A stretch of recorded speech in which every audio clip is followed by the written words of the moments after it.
Hello everyone, it's Jamie here from Holistic Pet Mentor, and this week I'm really going to focus in on pet nutrition and how to deal with pet food allergies. And so, earlier in the month, we actually talked about how to take care of your pet's ears, how to take care of their oral health, and I wanted to get back to the ear problem because a lot of the reasons that our pets are dealing with ear issues or skin issues, it's usually pet food related. And so I'm a big fan of nutrition. So you'll see that I get really passionate and pumped up when I'm talking about nutrition. And so today I wanted to share with you guys what to look for on your pet food labels so that you are empowered as pet owners, right? And I know that this information will help so many people, so feel free to share this out with people that could really use this information for their pets, okay? So let's get started. The first thing we need to know as pet owners is that our pets need real food, okay? We are in control of their diet and they don't have a choice. They have to eat whatever we're giving them, okay? So let's think about what our pets actually need in their diet. And the best thing for them, if we're looking at what a cat or a dog's natural diet would be, it's going to be a raw food, right? So we want to really look for those raw diet options. You can either do a raw diet at home or you can actually purchase that from a company that makes it up for you ahead of time. So if you're on live, I would love to know who's here. If you have questions, feel free to type it in the comments and we can chat back and forth. I would love that. Okay, the other option, if you don't want to go with a raw food diet, is you can look at human grade canned food diets, okay? But I'm going to give you some tips on what to look for when you're looking at the canned food diets to make sure that they're the right brand for your pet. And I'm also, for those of you who are really just want to do the dry kibble, that's what you're most comfortable with, I'm going to teach you how to read the labels. So this is going to be some really golden nuggets, some really awesome information to help you read your pet food labels, okay? So first thing, when we're looking at proteins for our pets, we want to look at the protein category. Where are they getting the protein for your pet food, okay? So we need to make sure that the first thing on the ingredients list, and when I talk about ingredients lists, I'm going to give you an example here of an ingredients list, okay? So the first thing we need here is a whole meat protein, okay? And so this one has white fish, all right? We need to make sure that it's a real protein, that it's not just a generic name, like for instance, meat product. If it says meat product, put that food back on the shelf. Do not feed it to your pets, okay? Because that could be anything, okay? That could be anything. We need to know what is the meat source. That's really important, okay? Another thing we want to avoid when we're looking at the protein is where it says meal. See how this says salmon meal? Now I've since changed my cat's diet. When I learned all of this information, I started going, here I thought I was making, giving him the best food, and it really was not the best food for him. So we are still working on that as well. And I thought, as I learn this information, because I'm taking continuing education courses on it, I want to share it with all of you so you guys can benefit from the information as well, okay? Because I love my pet people community and I want you guys to be empowered with your pet care.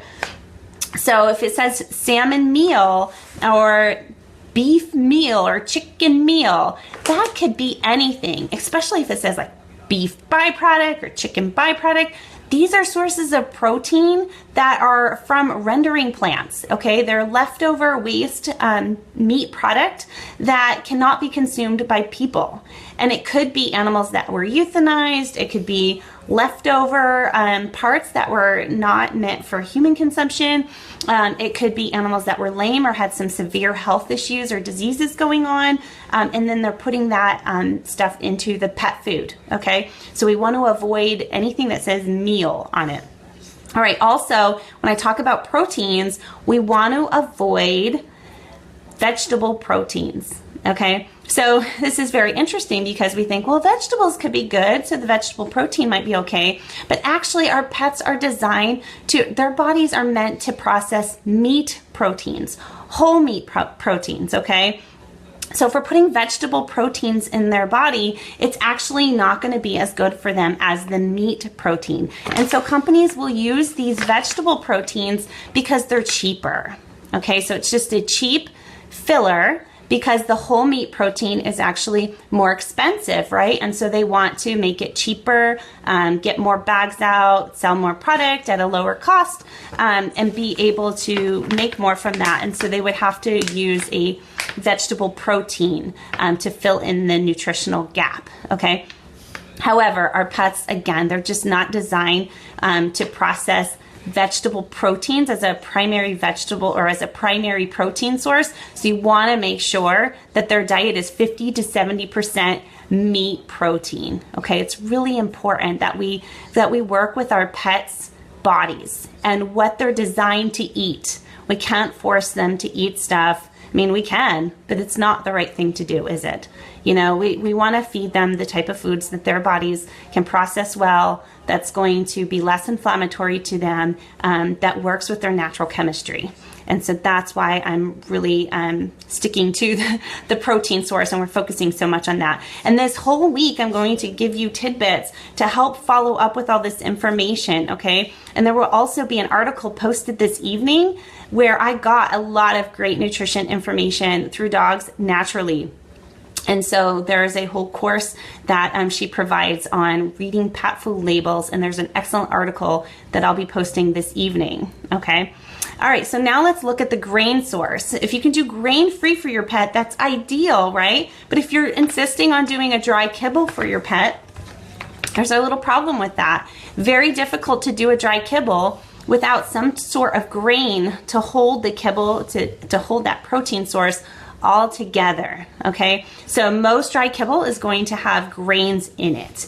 And the grains are not something that's a staple in our pet's diet. So make sure if you're going to do a dry kibble that the grain source is a whole grain, not a cornmeal, not anything like that, any ground up corn or bone meal or rice meal or anything that says meal, then you know that should be a warning sign that it has something that's like non-nutritious, binding those protein sources together, okay? So the meal is usually leftover waste from the actual ground grain, okay? So they just ground it up, used what they could, and then whatever was wasted and not needed, they throw it in the pet food, okay? So we wanna look for those things and stay away from it. We also, and I said about plant proteins, but I also want to give you a tip about these pet foods. When you get a dry kibble, they have to preserve it in some way, all right? So some companies are adding fish oils, like it'll say salmon oil in the ingredients list. That's actually not a good thing if they're adding the oils in that way, okay? We want our pets to get fish oils, but not in a dry kibble. Canned, it's gonna be a little bit safer. It's not gonna go rancid as fast if it's in a canned, but if it's in a dry food, as soon as you open up that bag, that fish oil is going to go rancid very quickly. It oxidizes, okay? Another tip I wanna give you, when we have our dry kibble in a bag, they have to preserve that food in one way or another, even if it's a natural preservative. And so what they do is they spray the lining of the bag with the preservative. So as soon as you dump that out into another container, which a lot of us do, I was guilty of doing that for a long, long time, you dump it into another container, it doesn't have that preservative keep encasing that food, right? Well, look what they do with the pet food bags. You have to cut them open half the time. They're not resealable. They're flimsy bags. They're not convenient to pour food in and out of, okay? So that's why a lot of us had stuck these in separate containers, but you really need to keep it, it's meant for us to keep it in the bag and then seal the bag afterward, and that will actually preserve the food longer. They have to add these preservatives so it has that longer shelf life, okay? But we do want to avoid as much preservatives as possible with our pets. And one more tip I want to give you is looking for the vitamin source in your pet's food. Now with dry kibble, because everything is baked and cooked, it cooks out all of the natural nutrition, all of the vitamins and minerals that is supposed to be in that food, the enzymes, the good bacteria, it's all cooked out of the food. And so they have to add in vitamins and minerals after the fact. Now, the problem with that is they're adding in synthetic vitamins and minerals, and our pets' bodies don't respond to synthetics the same way that they respond to natural, real vitamins and nutrients that are in real food, okay? Just like us, our bodies will respond so well to natural ingredients, so to whole food nutrition, to real vitamins and minerals. But when we get synthetics put in us, like synthetic vitamin E is really common in human vitamins, synthetic vitamin C is added to pet food, and a lot of the different vitamins and minerals are synthetic in pet food.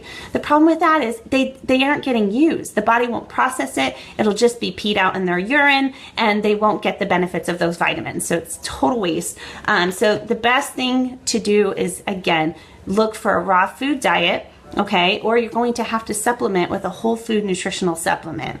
Now, I do know some of those, so if you are interested in doing that, instead of just feeding a raw diet or a human grade chem diet, then we can do it that way. But the other option is there's some different, I'll give you some different foods you can look for, because I know that's a question you're having. It's like, okay, Jamie, what foods do you recommend? Okay. So this is according to Dogs Naturally. She gave these recommendations, and I think they're fantastic. I have looked at these before. For a dry kibble that does not have synthetics, look at Nature's Logic or Carna 4. Okay, it's CARNA and then the number 4. Okay, Nature's Logic or Carna 4. That's a dry kibble without synthetics, and that's going to be a better choice if you're going to go with a dry kibble. Now, if you're looking for a raw diet that you don't have to make, that you can just order or get at a specialty pet food store, and I didn't share this on Periscope today, so if you guys watched my Periscope earlier today, I did not share these diets, so this is just for my Facebook people here in this community. So raw diets that do not have chemicals or preservatives, and they have real vitamins in there and real food, then you're going to look at Answers Pet. Okay, so that's a really good diet to look for, or Steve's Real Food. All right, so those are going to be your raw diets, and actually I'm going to be switching over to that when I adopt another pet. So I hope this information helps you guys so much. I know it's been a real eye-opener to me as I've investigated more and more on nutrition. I thought I knew a lot about nutrition before, but the information that I've been getting lately, it's just boggled my mind. It's really good stuff, and of course, as soon as I learn about it, I get pumped. I got to teach you guys. I got to share it with you guys, because I know not everybody has access to this information. So if you have friends with pets, they need to know this too. If you're thinking about adopting a pet, get started on the raw diet ahead of time, or at least look for these pet food kibbles that don't have the synthetics in them, that have a whole meat nutrition. Okay, your pets are worth it. They're going to be healthier in the long run, less health issues, less likely to have food allergies. I mean, they shouldn't have any food allergies if you're feeding them the right diet, what their bodies were meant to process. So if you have any questions, as always, you're welcome to put it in the comments. You can also send me a message through here, through Holistic Pet Mentor. I appreciate you guys so much. Have a fantastic day, and message me anytime if you have any questions. You can also schedule a mentor session with me through holisticpetmentor.com, and I also do blogs there, and I have my pet product recommendations there as well. So you guys take care and have a fantastic week, and I will talk to you again soon. All right, bye-bye.